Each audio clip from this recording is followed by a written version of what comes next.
Hello friends, good morning. In my previous lectures on topic generation of high voltages and high currents, I have discussed generation of high AC voltage and generation of high DC voltage. Today I will explain generation of high impulse voltage, how this impulse voltage is generated. So let us take brief review of what is this impulse voltage.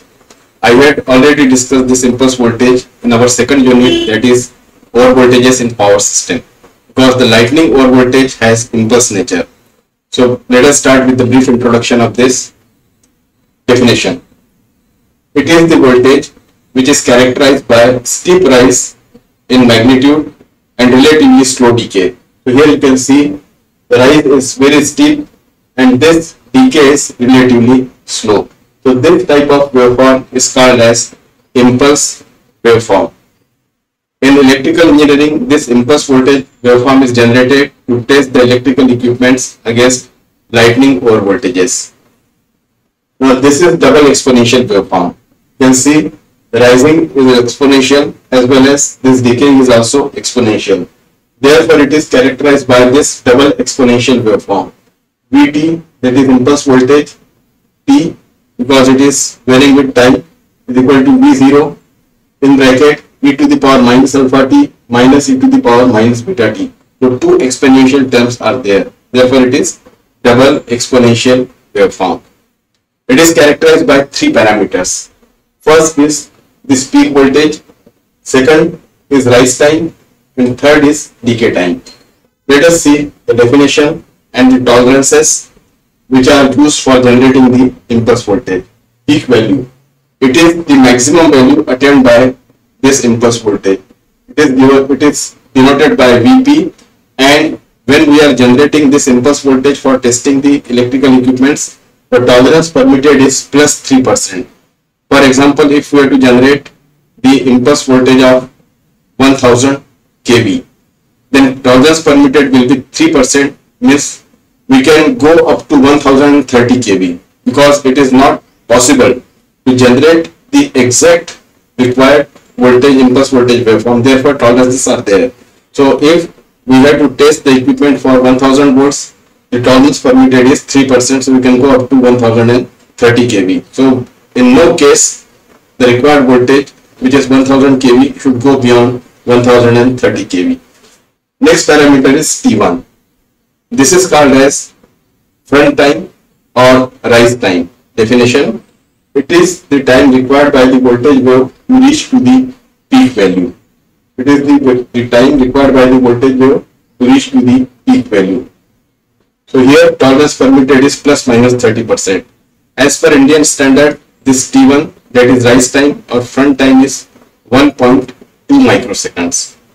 Third parameter is T2, that is decay time or tail time. Definition: it is the time required by the voltage wave to reduce to 50% of the peak value. So we start from this 0, it is attaining peak value, then reducing to 50% value. So this part is T2, from 0, that is from origin, up to time required to reduce to 50% of the peak value, that is T2. Tolerance permitted is plus minus 20%. So as per Indian standard, this T2 is 50 microseconds. When we say tolerance permitted is 20% plus minus, so T2 should be in between 40 microseconds and 60 microseconds, that is plus minus 20% tolerance. So when we say impulse voltage, it is characterized by three parameters: peak value, rise time, and tail time. When we plot the graph, we take time along x-axis in microseconds and voltage along y-axis in kV. So this is about the impulse voltage. Next, I will explain what is chopped impulse voltage. These are three examples of chopped impulse wave. Now what is chopping? See, when we are testing the electrical equipment, there are two possibilities. Number one, it sustains the applied impulse voltage, and second, it does not sustain the applied impulse voltage and there is flashover or breakdown. Now this is the impulse voltage which we are applying to the test object. So when it does not, or if it is not able to sustain that impulse voltage, then there are three possibilities. First possibility is it fails or flashovers on the rising portion.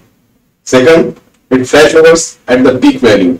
Third, it flashovers on the decaying value or decaying portion. So if flashover occurs on the rising portion, then it is called as front chop wave. When flashover or breakdown of the object takes place at the rising portion, it is called as front chop wave. Because in the impulse voltage waveform, the rising portion is called as wavefront and this decaying portion is called as wavetail. Rising portion wavefront, decaying portion wavetail. So if flashover or breakdown occurs on the rising portion, it is called as front chop impulse voltage. And it is characterized by the instantaneous value at which the chopping has occurred. This is the peak value, but before attaining the peak value, the flashover has occurred. So it is characterized by the point where, or the voltage, the instantaneous value of the voltage at where the chopping has occurred. Second case, chopping occurs at the peak value. Third case, chopping occurs on the wavetail. In both these cases, the waveform had attained the peak value. So in such cases, it is simply called as chopped impulse wave, and it is characterized by the peak value of the impulse voltage wave because it has already attained the peak value. So that is all about chopped impulse voltage. Now I will explain how this impulse voltage is generated. Now in case of AC voltage as well as DC voltage generation, we had used single stage, then we had gone for the multiple stages. Single stage for relatively low voltage and multiple stages for relatively very high voltages. In this case also, first I will explain single stage impulse generator for generating relatively low impulse voltage, and then we go for the multi-stage impulse generator. Now I will explain the generation of impulse voltage by single stage impulse generator. Principle is a capacitor previously charged to DC voltage is discharged into wave shaping network. The voltage appearing across the wave shaping network is the impulse voltage. I will repeat. A capacitor previously charged to DC voltage is discharged into the wave shaping network by triggering the spark gap. The voltage appearing across the wave shaping network is the impulse voltage. So here these are four circuits for generating impulse voltage. This is first circuit, or in all these circuits, this is the capacitor which is charged to high DC voltage. So DC charging unit is also required, that is not shown in this circuit. In all the circuit, DC charging unit is not shown. Then S is trigger spark gap which is triggered, and this is the wave shaping network for circuit A. This is wave shaping network for circuit B.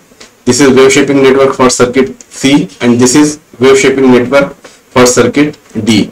And V output T is the impulse voltage appearing across the wave shaping network. So in all these cases, this capacitor is charged. It can be charged to positive DC voltage or negative DC voltage. And when this spark gap is triggered, the voltage will appear across this wave shaping network, or this wave shaping network is used to modify this DC voltage into impulse voltage. I will repeat, this wave shaping network is used to modify this DC voltage into impulse voltage. So here R1, R2, C2 and C1 parameters are used to control the parameters of the impulse voltage, that is T1 and T2. Now here circuit A is used for analysis purpose only, whereas circuit B, C and D, they are used for the commercial impulse generator. Now let us see what are the limitations of this impulse generator, this single stage impulse generator. Limitation is the application is restricted to 150 kV to 200 kV only.